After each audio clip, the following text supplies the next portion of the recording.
Hello दोस्तों, आप लोगों का स्वागत है बंगला एनिमे चैनल पे। तो आज हम लोग eagle and her guard dog की 8th एपिसोड को एक्सप्लेन करेंगे। तो चलिए जानते हैं इस एपिसोड की कहानी को बिना किसी देरी के। एपिसोड की शुरुआत वहीं से होती है जहां से पिछला एपिसोड खत्म हुआ था। मिक्यो कहता है, क्या मैं तुम्हें परेशान कर रहा हूँ, लेकिन क्या तुम दोनों एक साथ सोते भी हो? इस पे इसाको कहती है, बिल्कुल भी नहीं। लेकिन मिक्यो इसाको को इसी की बात के ऊपर चिढ़ाने लगता है। तो फिर उतो बीच में आता है जो कि मिक्यो को घूरते हुए कहता है, ये सच है। पुरोतो मिकियो को उसका फोन वापस करके इसाको को लेके वहाँ से चला जाता है। जिसके बाद स्कूल के अंदर रोमियो और जूलियट के कॉस्ट्यूम डिजाइन बन के रेडी हो गए थे। इसाको को दोनों ही डिजाइन काफी अच्छे लगते हैं, लेकिन जब मिकियो से कॉस्ट्यूम की डिजाइन के बारे में पूछा जाता है तब मिकियो कह देता है कि उसे कोई फर्क ही नहीं पड़ता है, क्योंकि कॉस्ट्यूम की डिजाइन बन के रेडी हो चुके थे। इसीलिए अब उन्हें बस मटेरियल्स की जरूरत थी कॉस्ट्यूम को रेडी करने के लिए, जो उनको फैब्रिक शॉप से मिल जाएंगे। अंडो कहती है, ये देखे काफी अच्छा लगता है कि हर कोई अपना अपना काम पूरा कर रहा है और फेस्टिवल के अंदर पूरी तरीके से अपनी रुचि दिखा रहा है। इसाको कहती है कि सभी लोगों को अपना अपना काम करते हुए देख के मुझे काफी खुशी होती है। तभी मिकियो इसाको से पूछता है, इसाको, ये तुम्हारे लिए काफी दुख की बात होगी कि तुम ऊतो को रोमियो की ड्रेस में नहीं देख सकोगी।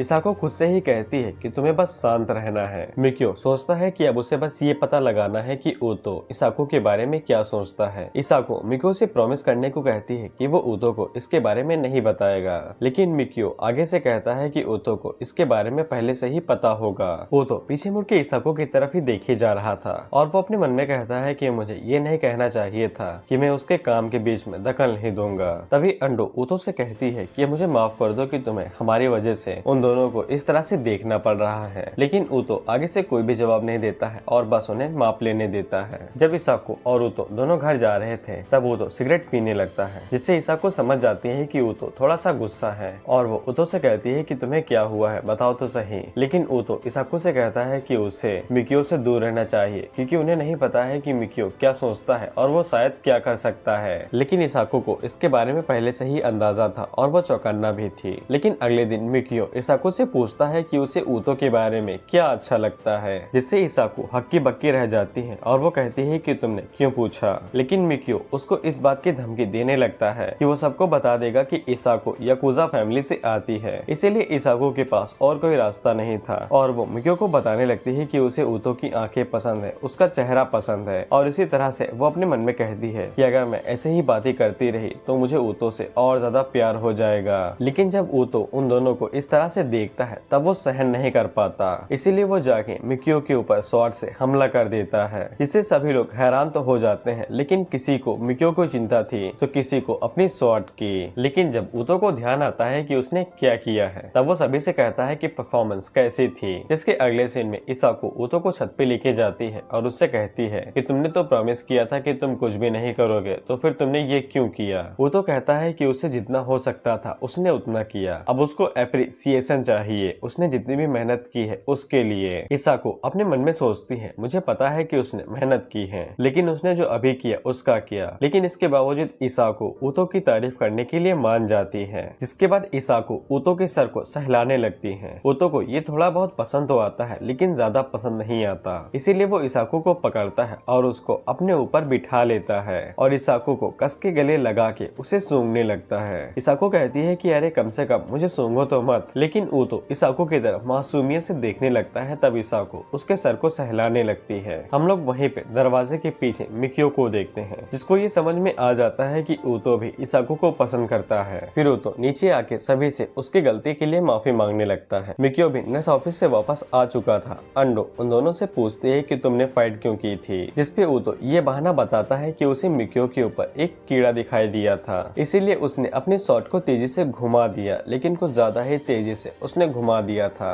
मिकियो भी ऊतो का ही साथ देता है और वो जरा सा भी नहीं दिखाता है कि वो गुस्सा है। इसीलिए अंडो उन दोनों से कहती है कि हर कोई रिहर्सल शुरू करो और तुम दोनों जाके जो सीटें बिखरी हैं उन्हें फिर से ठीक करो। इसी बीच मिकियो ऊतो को ताना देता है कि उसने अभी तक इसाको के साथ वो नहीं किया है। ऊतो भले ही एक प्लेयर है, लेकिन प्यार के मामले में वो अभी भी एक नूब है। लेकिन ऊतो उसकी बातों को बस इग्नोर करते रहता है। इसाको जो ये सब कुछ देखती है उसे ऊतो की चिंता होने लगती है और वो ऊतो से पूछती है, क्या तुम्हें पक्का यकीन है कि तुमने मिकियो के साथ जो किया है तुम्हें इससे कोई दिक्कत नहीं होगी? जिसके बाद फेस्टिवल को शुरू होने में सिर्फ कुछ ही दिन बचे थे और उनकी ड्रेस भी बन के रेडी हो चुकी थी। थी और जब सभी लोग ड्रेस को पहनते हैं तो सभी लड़कियां उन तीनों को देख के बौखला जाती हैं और जब इसाको अपनी जूलियट वाली ड्रेस को बो करके दिखाती है फिर तो पूछो ही मत, सारी लड़कियां बिल्कुल बौखला जाती हैं। इसी बीच इसाको ऊतो की तरफ देखती है तब ऊतो उसे काफी कूल लगता है, लेकिन ऊतो इस बात को नोटिस कर लेता है कि इसाको उसे घूर रही है, इसीलिए इसाको अपना चेहरा नीचे कर लेती है, लेकिन बाद में वो दोनों ही एक दूसरे की तरफ घूरने लगते हैं। इसीलिए सभी लड़कियां अपना कैमरा निकाल के रिकॉर्डिंग करने लगती हैं और कहती हैं कि जूलियट और टाइबल्ट ने पूरे माहौल को ही बदल दिया है, यहाँ तक कि जूलियट तो अपने रोमियो की तरफ देख भी नहीं रही है। फिर हम देखते हैं कि शो की रिहर्सल चल रही थी जहाँ पे इसाको जूलियट की लाइंस कहती है, लेकिन उसकी एक्टिंग इतनी घटिया थी कि सभी लोग कुछ कह ही नहीं पाते हैं। कात्सुकी अंडो से पूछती है क्या तुमने उसे बताया नहीं कि उसकी एक्टिंग खराब है और उसे प्रैक्टिस करने की जरूरत है, जिस पे अंडो बताती है कि मैंने उसे बताया था लेकिन उसने बस इतना ही कहा कि वो अपनी पूरी कोशिश करेगी, तो बताओ मैं क्या कर सकती हूँ।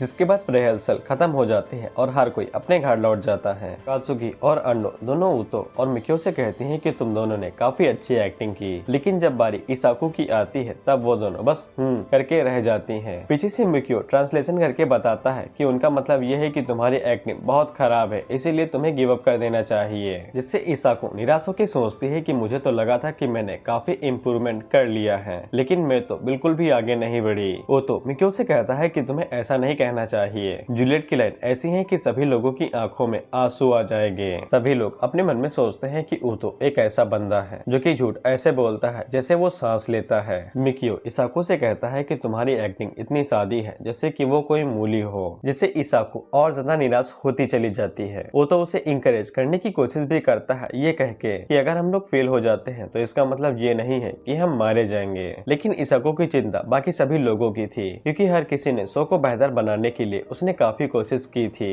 लेकिन इसाको की बुरी एक्टिंग की वजह से सबकी मेहनत बेकार चली जाएगी। मिक्यो ये आइडिया देता है कि उन्हें यहाँ पे रुक के रिहर्सल की प्रैक्टिस करनी चाहिए। इसाको को ये आइडिया काफी पसंद आता है, इसीलिए वो इसके लिए हाँ कर देती है। इसके बाद मिक्यो साइड में जाके फोन पे किसी से बातें करने लगता है। वो तो घूरते हुए उसी की तरफ देखने लगता है और वो समझ जाता है कि यहाँ पे कुछ तो गड़बड़ है, मिक्यो जरूर कुछ न कुछ करने वाला है। प्रैक्टिस जैसे ही खत्म होती है तो ऊतो इसाको को लेके तुरंत घर जाने लगता है। रास्ते के बीच में इसाको अपनी लाइंस कह रही थी, लेकिन वो बार बार बुरी एक्टिंग कर रही थी, तो मिक्यो उसे एक्टिंग करके दिखाता है और कहता है कि उसके अंदर फ्लो की कमी है। इसके बाद मिक्यो इसाको के पीछे जाता है और कहता है कि अब करके दिखाओ। वो तो समझ जाता है कि मिक्यो कुछ करने वाला है, इसीलिए वो जल्दी से अपनी गन को बाहर निकाल लेता है, लेकिन तब तक मिक्यो ने इसाको के गले के ऊपर चाकू रख दिया था और मिक्यो ऊतो से कहता है कि हिलना नहीं तो इसाको का गला काट दिया जाएगा। इसी के साथ ही ये एपिसोड यहीं पे खत्म होता है।